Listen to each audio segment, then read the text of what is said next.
오늘 하나님께서 우리에게 주신 말씀은 골로새서 3장 14절, 골로새서 3장 14절 신약 성경 327면입니다. 제가 봉독해 드리겠습니다.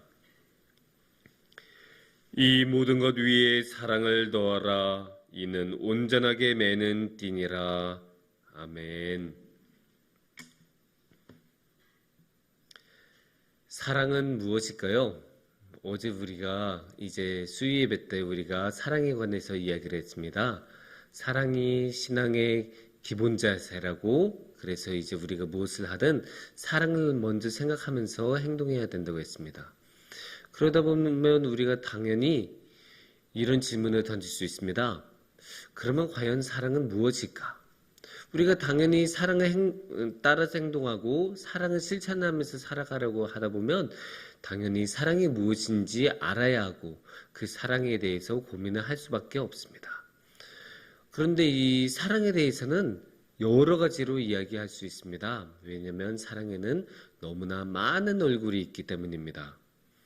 그래서 그 수많은 얼굴들 중에서 사랑의 한 가지 얼굴을 오늘 이야기를 나눠봤으면 좋겠습니다. 오늘의 골로새서 본문에서는 무엇이라고 이야기할까요? 오늘의 말씀에서는 이렇게 이야기했습니다. 이 모든 것 위에 사랑을 더하라. 이는 온전하게 매는 띠니라. 이렇게 보면 이 사랑이란 게 무엇이라고 하죠? 온전하게 매는 띠라고 합니다. 그러니까 사랑이 모든 것을 묶어주는 끈 같은 것이라고 생각을 하면 됩니다. 그러니까 이제 원래 하나였던 간에, 원래 둘이었던 간에 둘 또는 둘 이상의 것들을 하나 되도록 묶어주고 온전하게 하나로 이끌어주는 것이 바로 사랑이라고 이야기를 할 수 있습니다. 이렇게 말하면 굉장히 간단하기도 하고, 그래, 사랑이 무엇인지 알겠어라고 하기도 하지만 그래도 아직은 뭔가 좀 추상적이고 구체적으로 잘 감이 안 오실 수도 있습니다. 그러면 이런 경우를 한번 생각해 보시면 좋을 것 같습니다. 사랑에 대해서 우리가 직접적으로 이렇게 볼 수 있는 둘이 하나가 될 수 있는 예로 결혼을 이야기해 볼 수 있을 것 같습니다. 결혼이란 게 뭘까요? 원래 완전히 남남이었던 두 남녀가 하나가 되어서 가정을 이루는 것입니다. 그러니까 우리가 촌수로도 우리는 결혼을 무엇이라고, 부부를 뭐라고 하죠? 부부간의 촌수는 아예 없죠. 영촌이라고도 하고.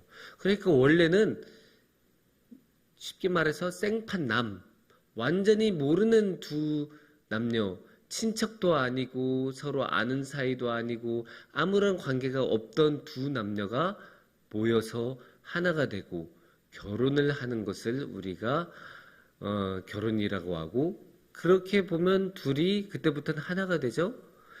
그 혼인신고서를 딱 작성해서 제출하는 순간 이 두 사람은 법적으로도 하나가 되고 사회적으로도 이제 하나가 되어서 둘은 이제 완전히 하나의 운명 공동체가 됩니다.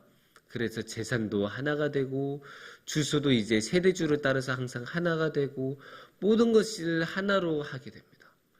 하다못해 이 핸드폰 하나를 가입할 때도 가족 할인으로 이제 가입을 하게 돼서 또 거기서도 하나로 이제 대우를 받게 됩니다. 그렇게 우리는 둘이 하나가 되는 모습을 볼 수가 있습니다.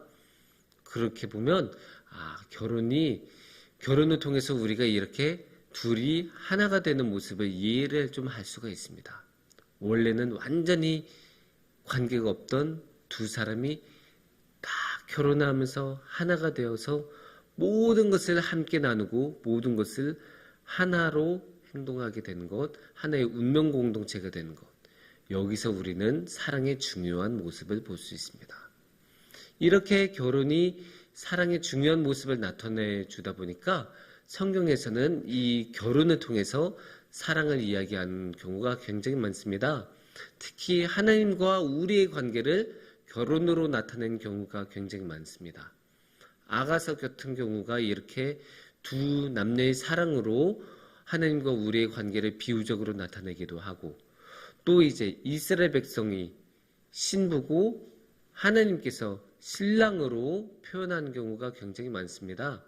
그래서 이제 둘이 결혼을 해서 하나가 돼서 이제 이스라엘이 하나님을 잘 모시고 잘 섬기고 잘 사랑하면서 살아가라고 항상 그렇게 성경에서 이야기를 하고 있습니다.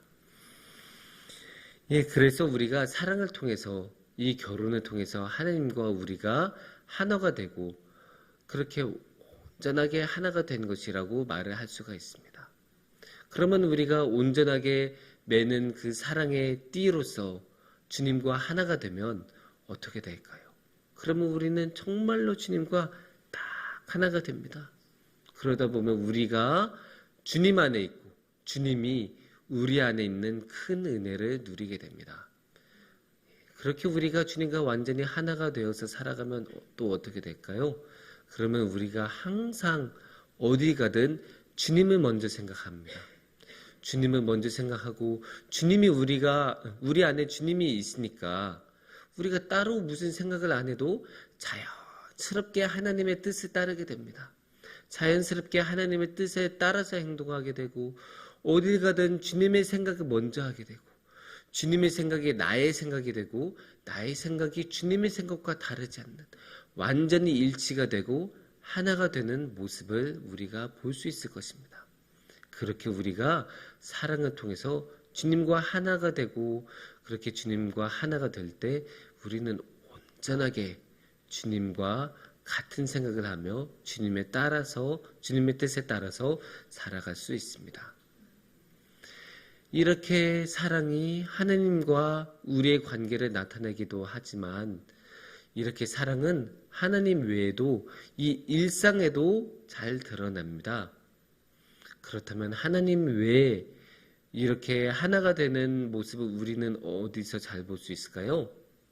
특히 우리는 교회에서 볼 수 있습니다. 교회란 게 무엇일까요? 하나님을 향한 사랑으로 모여서 하나가 되는 공동체가 바로 사랑이지 않습니까? 우리가 무슨 회사나 기업처럼 이윤을 내기 위해서 돈을 벌기 위해서 같이 모인 곳도 아니고 우리가 무슨 축구 동호회처럼 공통의 취미가 있어서 함께 모이는 것도 아닙니다. 우리는 오직 사랑으로 하나님을 향한 사랑으로 전혀 알지 못하던 사람들이 한 곳에 모여서 하나가 되어서 주님께 예배드리고 주님께 함께 나아가는 것이 바로 교회입니다. 그렇게 보면 우리가 이 사랑을 통해서 교회로 하나가 되어서 모였고 이렇게 사랑을 통해서 하나가 될 수 있습니다. 거꾸로 말해서 우리는 이 교회는 주님의 이름으로 하나가 되는 곳이고 이렇게 우리가 하나가 될 때 전혀 모르던 사람들끼리 완전히 하나가 될 때 그곳에 주님의 사랑이 있고 우리가 사랑으로 주님을 섬길 수 있다고 말할 수 있습니다.